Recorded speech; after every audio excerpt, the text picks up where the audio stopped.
26 जनवरी 2001 भारत के गणतंत्र दिवस की एक काली सुबह। सोई हुई धरती ने अचानक करवट बदली और शुरू हुआ गुजरात में प्रकृति का दिल दहला देने वाला तांडव। मौत के आगोश में समाती बेबस जिंदगी कांपते होठों से सिर्फ इतना कह पाई, भूकंप। पिछले 50 सालों में भूकंप ने भारत के किसी भी हिस्से को नहीं बख्शा। 50,000 से ज्यादा लोग प्रकृति के इस प्रकोप की भेंट चढ़ चुके हैं। हर बार अचानक आए हादसे को हम सिर्फ बेबस होकर देखते रह जाते हैं। हर बार हम ये महसूस करने पर मजबूर हो जाते हैं, एक ऐसी शक्ति के बारे में जिस पर हमारा कोई वश नहीं। एक ऐसी ताकत जो अपने पीछे छोड़ जाती है बर्बाद मासूम जिंदगियां, उनके टूटे हुए सपने और उजड़ी हुई वीरान बस्तियां। उत्तरकाशी, लातूर, भुज, ये शहरों के नाम हैं या हादिसों के? विनाश के महातांडव के बाद फिजा की चीखती खामोशी ने कई बार यह सवाल ऊपर वाले से पूछा होगा। सूनी कब्रों पर गड़ी दुआओं की इबारतों की तरह ये नाम आज भी हर भारतीय के दिलो दिमाग पर गहरे अंकित हैं।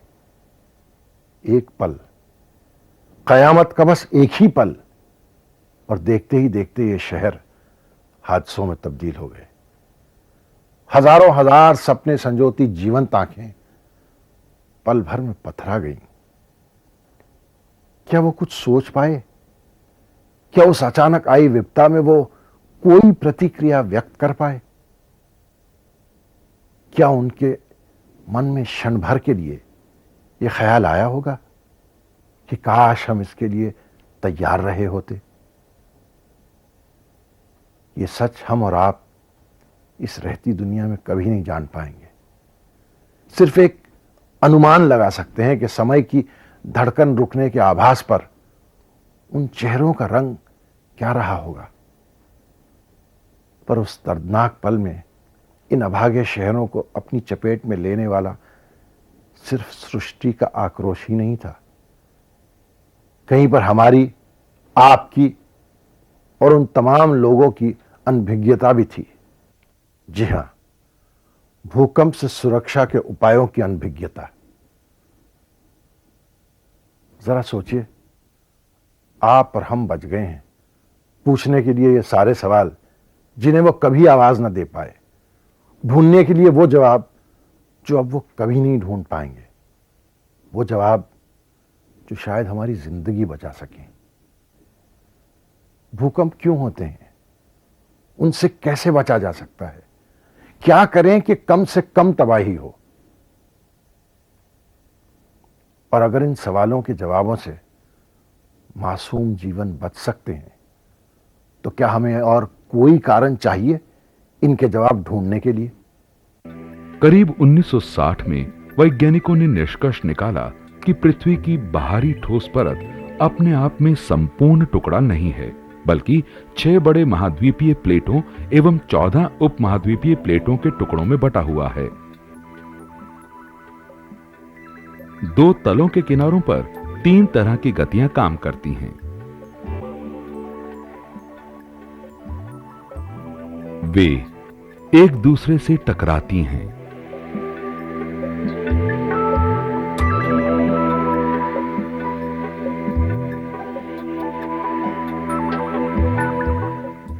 एक दूसरे की बगल से फिसलती हैं या फिर एक दूसरे से अलग हट जाती हैं।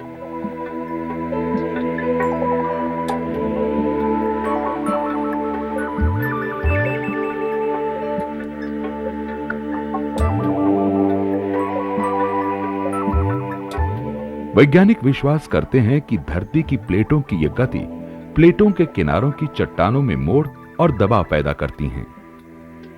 कभी कभी ये मोड़ और दबाव चट्टानों में बहुत तनाव उत्पन्न करते हैं। चट्टानें अपने आप में थोड़ी लचीली होने की वजह से बिना टूटे मुड़ सकती हैं। पर अगर तनाव काफी ज्यादा हो तो चट्टानी परत टूटकर वापस बिना तनाव वाली स्थिति में आ जाती है।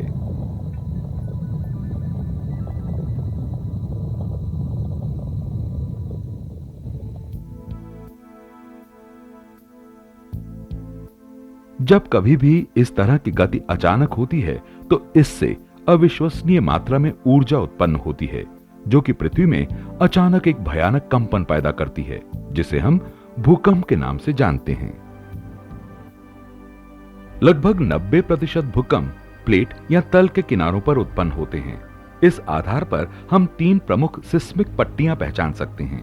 पहला है सरकम पैसिफिक बेल्ट, जो कि प्रशांत महासागर के चारों ओर है और साथ ही साथ उत्तरी अमेरिका और दक्षिणी अमेरिका के पश्चिमी तट, जापान और फिलीपींस को भी घेरता है। दूसरा अल्पाइन हिमालयन बेल्ट, यूरोप और एशिया के बीच से गुजरता है। तथा तीसरा है मिड ओशियानिक रिज बेल्ट। भारतीय उपमहाद्वीप ये दर्शाता है कि हिमालय क्षेत्र सबसे बड़े सिस्मिकली सक्रिय क्षेत्रों में से एक है, जहां कई बड़े भूकंप घटित हो चुके हैं।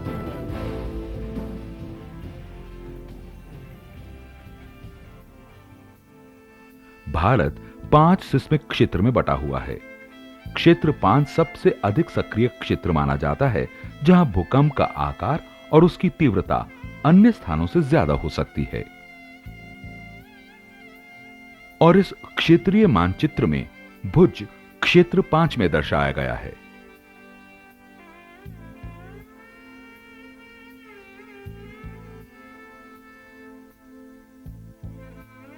बहुत सारे लोग विश्वास करते हैं कि भूकंप सक्रिय क्षेत्र में रहना मूलतः असुरक्षित है, जबकि ऐसा नहीं है। बिल्डिंग कोड्स और स्ट्रक्चरल इंजीनियर आपको अत्यधिक सक्रियता वाले भूकंपीय क्षेत्र में भी सुरक्षित घर बनाने की दिशा में सही मार्गदर्शन कर सकते हैं।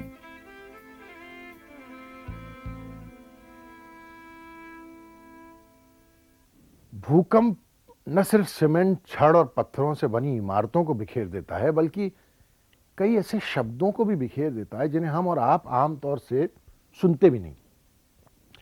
Shock waves, seismic zone, focus, epicentre और न जाने क्या क्या। और मैं तो दावे के साथ कह सकता हूं कि हम में से कई ऐसे लोग होंगे जो ये भी नहीं जानते होंगे कि भूकंप के मैग्नीट्यूड और इंटेंसिटी में आखिर क्या अंतर है। जब एक चट्टान टूटती है तो इससे उत्पन्न ऊर्जा भूकंपीय तरंगे पैदा करती है। जिस तरह वायु ऊर्जा से उत्पन्न तरंगें तालाब और समुद्र की सतह पर लहरों को पैदा करती हैं, ठीक उसी तरह चट्टानों के टूटने से उत्पन्न ऊर्जा भूकंपीय तरंगें पैदा करती हैं, जो जमीन की सतहों से होकर गुजरती हैं। इस वजह से जमीन में कंपन पैदा होती है, जो भवनों और इमारतों से टकराकर नुकसान और तबाही पैदा करती हैं।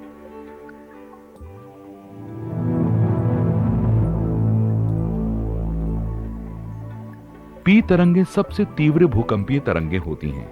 जब पी तरंगें किसी वस्तु से टकराती हैं तो वो उसे खींचती हैं और धक्का देती हैं, जैसे कि एक ट्रेन इंजन एक रेल रोड कार से टकराए तो इससे उत्पन्न झटका पूरे ट्रेन की लंबाई में फैल जाता है।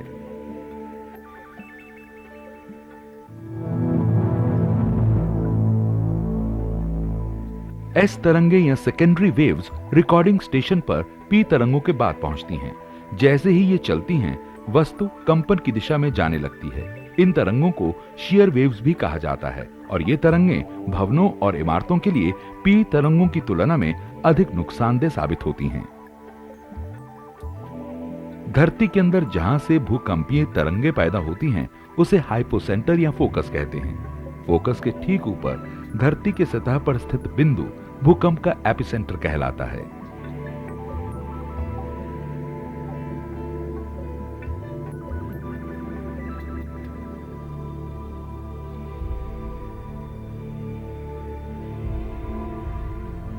भूकंप के आकार से भिन्न भूकंप की तीव्रता किसी स्थान या क्षेत्र विशेष में मानव समुदाय, उनके साजो सामान और पृथ्वी की सतह पर हुए सीधे प्रभाव को दर्शाती है, जो कि दृष्टि अनुमान पर आधारित होता है। यह एक प्रयास है किसी जगह के जानोमाल की तबाही के स्तर को मापने का, जो कि मरकाले स्केल पर 1 से 12 तक की संख्या के अंदर मापा जाता है। जहां भूकंप का आकार या मैग्नीट्यूड फोकस से दूरी के साथ नहीं बदलता, वहीं तीव्रता इस दूरी पर निर्भर करती है।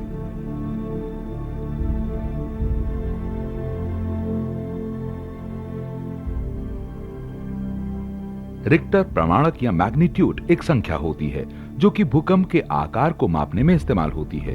यह भूकंपीय तरंगों की शक्ति का एक मापक होता है। वैज्ञानिक भूकंप की शक्ति को मापने के लिए सिस्मोग्राफ नामक यंत्र का प्रयोग करते हैं। सिस्मोग्राफ एक उपकरण होता है जो कि धरती में उत्पन्न कंपन को मापता है।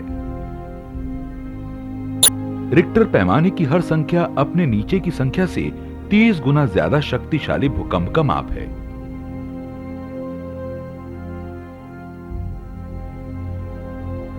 उदाहरण के लिए रिक्टर पैमाने पर 6 की संख्या वाला भूकंप 5 की संख्या के मुकाबले 30 गुना ज्यादा बलशाली होगा, और इसी तरह 7 की संख्या वाला 5 के मुकाबले में 30 गुना 30 यानी लगभग 1000 गुना बलशाली होगा।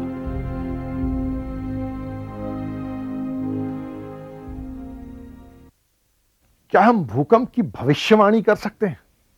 जरा सोचिए, सब कुछ हमारे लिए कितना आसान हो जाए अगर हमें पहले से यह मालूम हो जाए कि भूकंप अमुक जगह पर अमुक समय आने वाला है। हम सब लोग अपना बोरिया बिस्तर समेटे, साजो सामान उठाकर किसी सुरक्षित जगह पर पहुंच जाएंगे।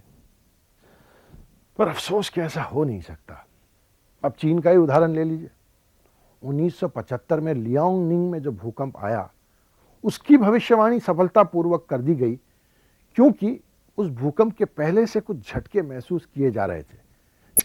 के आधार पर यह भविष्यवाणी की गई, जो कि सफल भी रही। लोग सुरक्षित जगहों पर पहुंच गए और सिर्फ चंद लोगों को हल्की फुल्की सी चोटें आई। पर उसके ठीक 1 साल बाद पूर्वी चीन में तांगशांग में जो भूकंप आया, उसने पहले जैसे कोई संकेत नहीं दिए जिसके आधार पर किसी तरह की कोई भविष्यवाणी की जा सकती। नतीजा, 2.5 लाख लोग इस भूकंप का शिकार हुए। इससे यह बात तो साफ हो जाती है कि भूकंप की भविष्यवाणी तो की जा सकती है, पर भविष्यवाणी सच होगी या नहीं, इसकी भविष्यवाणी कोई नहीं कर सकता।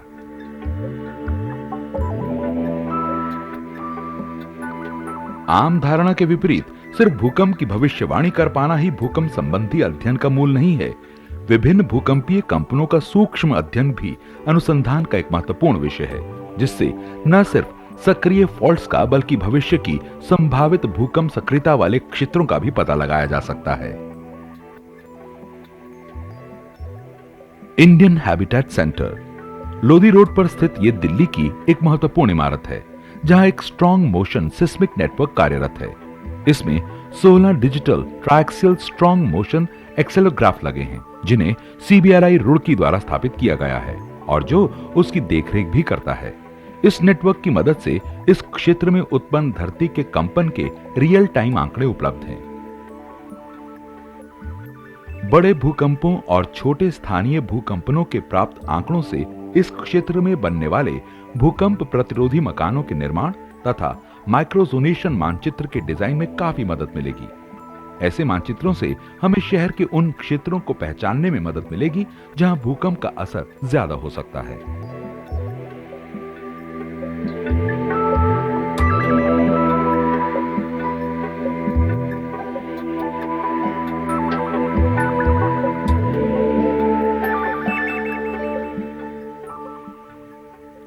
टेहरी गढ़वाल खूबसूरत मगर अत्यधिक भूकंप सक्रिय पहाड़ी क्षेत्र, जहां स्थित इस रिकॉर्डिंग स्टेशन में आसपास के क्षेत्रों जैसे चमोली और उत्तरकाशी के भूकंप संबंधी आंकड़े रिकॉर्ड किए जाते हैं।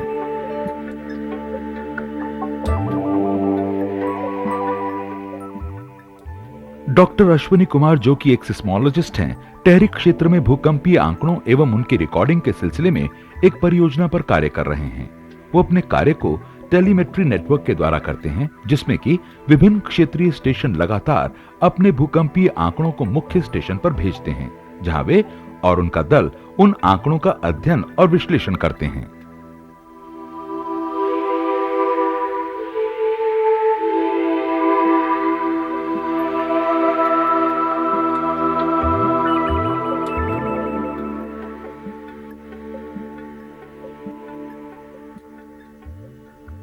ये रिकॉर्डिंग स्टेशन काफी ऊंचाई पर बना एक ऐसा क्षेत्रीय स्टेशन है जो कि भूकंपीय आंकड़ों को सिस्मोमीटर के द्वारा रिकॉर्ड करने का कार्य करता है। This is one of the remote seismological station of the local seismological network which we have deployed around. ये स्थानीय साइस्मोलॉजिकल नेटवर्क का एक रिमोट साइस्मोलॉजिकल स्टेशन है जिसे हमने टिहरी बांध के आसपास के क्षेत्र की लोकल साइस्मिसिटी का अध्ययन करने के लिए स्थापित किया है। We have a seismometer which is a short period seismometer and it senses the ground motion. हर एक रिमोट साइस्मोलॉजिकल स्टेशन पर एक साइस्मोमीटर होता है जो धरती में होने वाले कंपन को रिकॉर्ड करता है। इस साइस्मोमीटर का आउटपुट इस रेडियो ट्रांसमीटर में आता है जहां से ये डेटा लगातार मुख्य रिकॉर्डिंग स्टेशन को ट्रांसमिट होता रहता है। Data is continuously transmitted to the central recording station which is located at New Tehri town.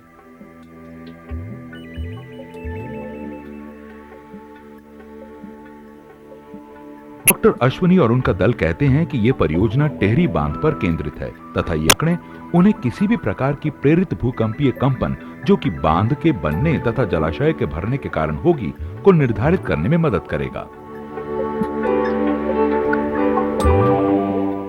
लेकिन दूसरे सिस्मोलॉजिस्ट की तरह जहां डॉक्टर अश्वनी भूकंप संबंधित अध्ययन और उसके दूरगामी महत्व से सहमत हैं, वहीं वह ये भी महसूस करते हैं कि भूकंप की भविष्यवाणी अभी भी सिर्फ स्वप्न मात्र है। There are more than 20. भूकंप की पूर्व सूचना के लिए करीब 20 प्रीकर्सर्स या संकेतों का अनुमान लगाया गया है, पर किसी भी संकेत के प्रकट होने का कोई निश्चित आधार नहीं मिल पाया है। कभी कोई संकेत भूकंप के पहले देखे या अनुभव किए गए हैं तो कई बार नहीं भी। अर्थात संकेतों का कोई रेगुलर पैटर्न नहीं हो पाना ही भूकंप की भविष्यवाणी में सबसे बड़ी बाधा है। We are not able to predict the earthquake. माना कि हम भविष्य वक्ता नहीं हैं, पर करता तो हैं। अगर हमें भूकंप से बचना है तो हमें छोटी बड़ी बहुत सारी बातों पर आज ही से अमल शुरू करना होगा ताकि हमारा कल सुरक्षित हो सके। हम आपकी बात कर रहे हैं मेहता साहब और मिसेस खान। विश्वनाथन साहब आप भी सुनिए चेन्नई से, और प्रताप सिंह जी आप होशियारपुर से। Mr and Mrs Rodricks, Dasgupta ji आप भी। जी हां, मेरा मतलब है हम सब। सच्चाई यह है कि भूकंप से कोई नहीं मरता, बल्कि इमारतों के मलबे के नीचे दबकर मरते हैं बेचारे लोग। मकानों की बुनियाद, उसकी बनावट और खराब देखरेख ही असल में जानलेवा साबित होती है। हमारी केंद्र बिंदु हैं इमारतें, और इनसे जुड़ी इन 3 बातों का हमें खास ध्यान रखना चाहिए। अगर आप घर बना रहे हैं तो आप सुरक्षा के लिए बनाइए। अगर आप किसी घर में रह रहे हैं तो आप इसकी सुरक्षा बेहतर बनाइए। अगर आप बना बनाया घर ढूंढ रहे हैं तो उसमें सुरक्षा ढूंढिए। चलिए ये तो ठीक है, पर इसे अमल में कैसे लाया जाए? तो आइए सबसे पहले चलते हैं मिस्टर मेहता के पास। मिस्टर मेहता अपने आर्किटेक्ट और स्ट्रक्चरल इंजीनियर के साथ अपने सपनों के घर की रूपरेखा में बड़े ही मशगूल हैं। ये आरसीसी कंस्ट्रक्शन होगा, यानी रीइंफोर्स सीमेंट कंक्रीट कंस्ट्रक्शन। इसमें होंगे swimming pool, bay windows, marble floor, central air conditioning, terrace garden. भाई वाह, क्या बात है हमारे मेहता साहब की। पर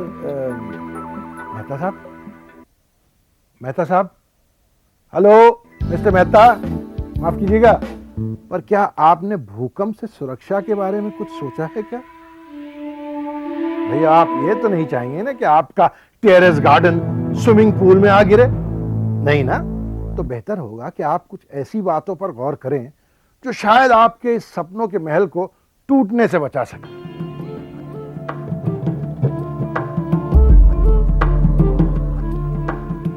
आरसीसी यानी रीइंफोर्स्ड सीमेंट कंक्रीट कंस्ट्रक्शन असल में बीम्स और कॉलम्स का बना होता है और सीमेंट और कंक्रीट के द्वारा उसकी शक्ति को बढ़ाया जाता है। आरसीसी घर का ढांचा दिखने में ऐसा होता है। सीधा खड़ा हिस्सा कॉलम कहलाता है एवं समतल हिस्सा बीम कहलाता है। भूकंप सुरक्षित मकान बनाने के क्रम में इन सारे बिंदुओं को जरूर ध्यान में रखना चाहिए।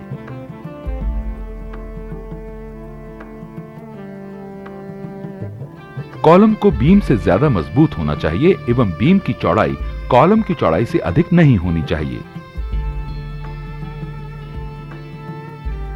सही ढंग से रीइंफोर्समेंट यानी लोहे की उचित मात्रा का इस्तेमाल हो ताकि अपेक्षित डक्टिलिटी प्राप्त हो सके।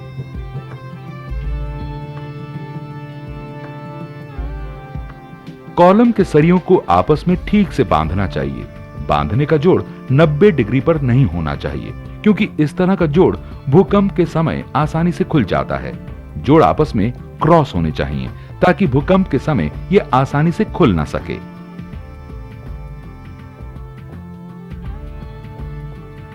दो असमान आरसीसी इमारती तलों का अलगाव कम से कम 20 मिलीमीटर का होना चाहिए।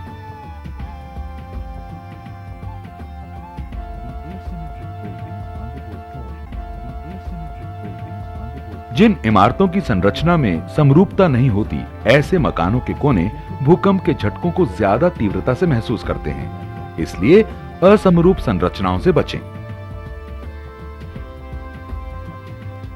ये कोई जरूरी नहीं है कि भूकंप से सुरक्षा सिर्फ आरसीसी वाले मकानों से ही संभव हो। पारंपरिक ढंग से बनने वाले मकानों में भी अगर कुछ खास सावधानी बरती जाए तो भूकंप से सुरक्षा संभव है। अब जैसे लोड बेरिंग वॉल वाले मेसनरी कंस्ट्रक्शन को ही ले लीजिए। गांवों और छोटे शहरों में तो ज्यादातर लोग ऐसे ही घरों में रहते हैं।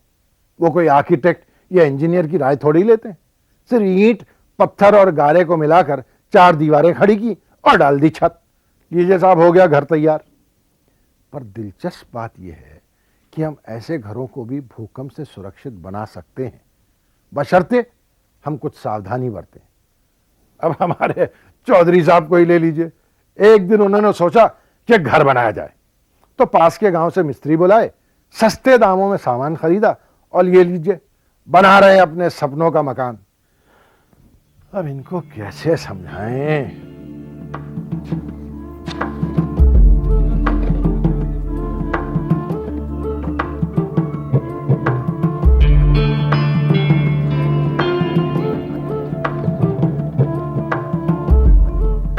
भाई जुम्मन मिस्त्री, मुझे ना लगता तू 1 हफ्ते में मकान दे देगा। मैंने अजी आप तो चौधरी साहब बेफिक्र रहो, अगले 1 हफ्ते से पहले दे दूंगा मैं। बेफिक्र रहो? बिल्कुल बेफिक्र रहो। अच्छा, अगले हफ्ते मेरा गृह प्रवेश है। अच्छा, और तेने ये मकान तैयार करके देना है। और ना इस पर कभी छत डली है, ना इसमें सीमेंट चढ़ी है। तू कैसे बोलेगी अगले हफ्ते दे देगा भाई? अजी मैं तुम्हें जबान दे रहा हूँ, अगले हफ्ते बिल्कुल पक्का दे दूंगा। तो जुम्मन मिस्त्री, ये बात तेरी जिम्मेदारी रही कि अगले हफ्ते जो मकान तैयार करके मुझे दे रहा है। बिल्कुल पक्का दे रहा हूँ। देख ले भाई, बनता तो गया कुछ, तो बन गया है। चौधरी जी घर बना रहे हो क्या? हाँ जी, बन तो घर ही रहा है। अब ये जुम्मन मियाँ बना दें तो खैर मनाए। भाई जुम्मन मियाँ, अगले हफ्ते ये मकान मुझे तैयार चाहिए जैसे भी। चौधरी जैसे भी? तुम्हें मजबूती का कोई ख्याल नहीं? मजबूती? भाई रोड़ी है, सीमेंट है, ईंट है, सरिये लगे हैं, और क्या मजबूती चाहिए? अरे भैया, इतना मजबूत तो होगा कि तुम्हारे धक्के को सह ले। पर भूचाल आया तब क्या करोगे? भूचाल? हाँ भूचाल। भूचाल कभी बोल कर नहीं आता। भाई भूचाल के लिए कोई स्पेशल मजबूती चाहिए क्या? बिल्कुल स्पेशल मजबूती चाहिए। कहो तो समझाऊं? समझा भाई, समझा। बैठ जा जुम्मन भाई, तो क्या मजबूती है भाई स्पेशल, समझा।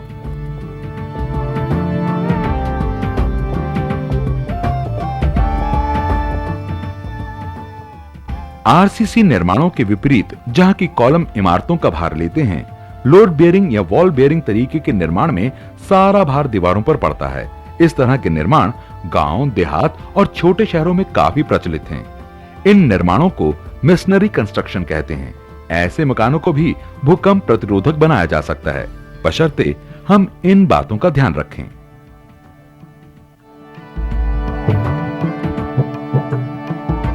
अर्थक्वेक बैंड्स या भूकंप पट्टिकाएं किसी मेसन या मिस्त्री के माध्यम से बनाए गए कम खर्चीले मकानों को मजबूती प्रदान करते हैं।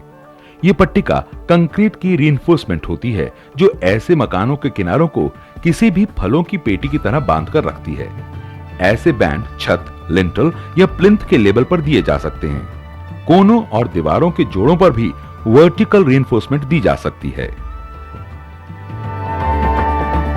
इसे अर्थक्वेक इंजीनियर्स एक शॉक टेबल टेस्ट के द्वारा अच्छी तरह प्रदर्शित करते हैं।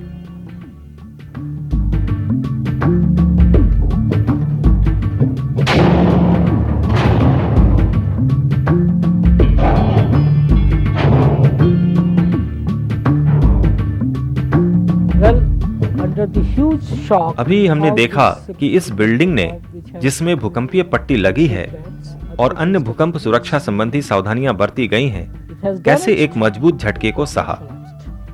इससे बिल्डिंग में नुकसान तो हुआ है, पर यह पूरी तरह ध्वस्त नहीं हुई। अगर यही भूकंपीय पट्टी जैसी सुरक्षा नहीं दी गई होती तो यह मकान ध्वस्त हो जाता, जैसा कि हमने पिछले कई भूकंप प्रभावित क्षेत्रों में देखा है, चाहे वो उत्तरकाशी और लातूर हो या किलारी या फिर भुज। इसलिए अर्थक्वेक बैंड या भूकंपीय पट्टी जैसी सुरक्षा प्रावधानों का इस्तेमाल हमें जरूर करना चाहिए। ये प्रावधान Indian standard code of practice के अंतर्गत भी शामिल किए गए हैं और भूकंप की सुरक्षा के लिए इनका इस्तेमाल निहायत जरूरी है।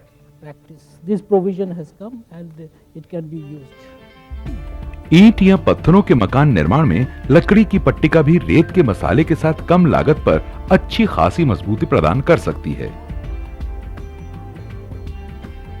दो तरफा ढलवा छत की स्थिति में तिकोनी दीवार भूकंप में सबसे ज्यादा क्षतिग्रस्त होती है। इससे बचने के लिए दीवार में विशेष पट्टिका या गेबल बैंड का इस्तेमाल करना चाहिए, अन्यथा चौतरफा ढलवा छतों का। 5 मीटर से ज्यादा लंबी दीवारों से बचना चाहिए। ऐसी लंबी दीवारों के मध्य में रीइंफोर्समेंट या पुष्टा होना चाहिए, या फिर ऐसी दो समानांतर दीवारों को मध्य से खड़ी दीवार से जोड़ देना चाहिए।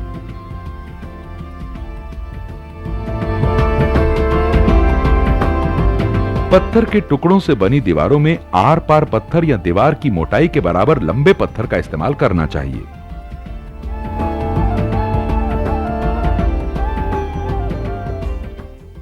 खिड़की, दरवाजे एवं रोशनदान जैसे सुराखों से दीवारें कमजोर होती हैं, अतः इन सभी का आकार जितना छोटा संभव हो उतना ही अच्छा है। वे कोनों और एक दूसरे से जितने दूर हों उतने बेहतर हैं। सुराखों के कारण हुई दीवारों की कमजोरी के कारण इन खुली जगहों के चारों ओर पुष्टा या रीइंफोर्समेंट देना चाहिए।